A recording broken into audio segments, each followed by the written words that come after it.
আসসালামু আলাইকুম ওয়া রাহমাতুল্লাহি ওয়া বারাকাতুহু। প্রিয় সম্মানিত ভিউয়ার্স, সবাই কেমন আছেন? আশা করি সবাই ভালো আছেন। আজকে আপনাদের মাঝে খুবই গুরুত্বপূর্ণ ভিডিও নিয়ে হাজির হলাম। আমি রুবেল, মালয়েশিয়া কুয়ালালামপুর থেকে। আজকে আপনাদের মাঝে যে বিষয়ে কথা বলবো সেটা হলো মালয়েশিয়া প্রবাসীদের অত্যন্ত গুরুত্বপূর্ণ একটা ভিডিও। সেই ভিডিওটা প্রথম থেকে শেষ পর্যন্ত দেখার চেষ্টা করবেন। যেহেতু মালয়েশিয়াতে অনেক মানুষ আশায় বুক বাইতে রয়েছে যে 2026 সালে দেখা যাচ্ছে যে অবৈধ প্রবাসীকে বৈধতার সুযোগ দিতে পারে। এই আশায় কিন্তু অনেক মানুষ অপেক্ষায় রয়েছে যে 2026 সালে নতুন বছরে মালয়েশিয়াতে অনেক সময় দেখা যাচ্ছে যে প্রবাসীদের জন্য অনেক সময় সুখবর দিয়ে থাকে। এই জন্য অনেক মানুষ কিন্তু বুক বাইতে রয়েছে যে না, 2026 সালে অবশ্যই যে কোনো একটা সুযোগ আসতে পারে এবং দিতে পারে। এটাই নিয়ে কিন্তু সবাই কিন্তু এটা নিয়তরা এবং অনেকেই পাসপোর্টটা বানিয়ে রাখছে যে 2026 সালে হয়তো অবৈধ প্রবাসীকে বৈধতার সুযোগ দিতে পারে।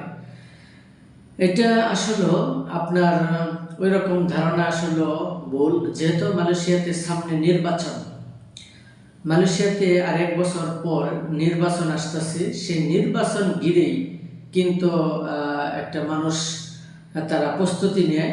এই সময় দেখা যাচ্ছে সামনে নির্বাচন 1 বছর পরে, এই টাইমে আমার মনে হচ্ছে না যে মালয়েশিয়াতে বৈধতার কোনো কাজ শুরু করবে।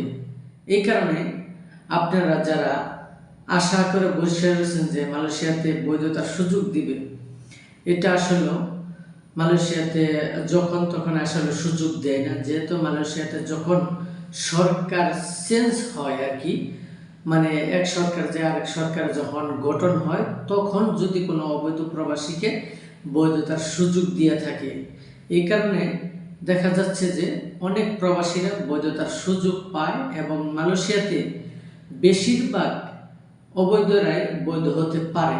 যেহেতু অন্য কোনো দেশে এরকম সুযোগ দেয় না, মালয়েশিয়া যে এরকম সুযোগ দেয় অন্য কোনো দেশে কিন্তু এরকম বৈধতার কোনো সুযোগ দেয় না।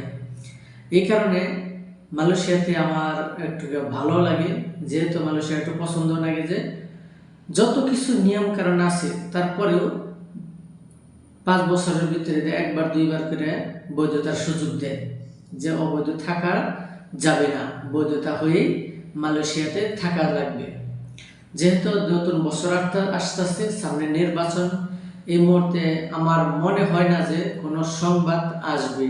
এই কারণে আপনারা এদিকে আশা না করে আপনারা কাজে মন দেন, যেখানে কাজ করতেছেন সেখানে কাজ করতে থাকেন, তাহলে আমি ভালো মনে করি। যেহেতু এখন কোনো সুযোগ, এখন কোনো কিছু আসে নাই এখনো, এবং কোনো ঘোষণা আসে নাই যে বৈধতা দিবে, এরকম কোনো নিউজ আসে নাই এখনো। আসলে অবশ্যই আপনাদেরকে জানিয়ে দেওয়ার জন্য চেষ্টা করব। যাই হোক, আমার ভিডিওটা যদি আপনার কাছে ভালো লাগে অবশ্যই আমার ইউটিউব চ্যানেলে সাবস্ক্রাইব করবেন, বেশি বেশি শেয়ার করার জন্য চেষ্টা করবেন। সবাই ভালো থাকবেন, সুস্থ থাকবেন।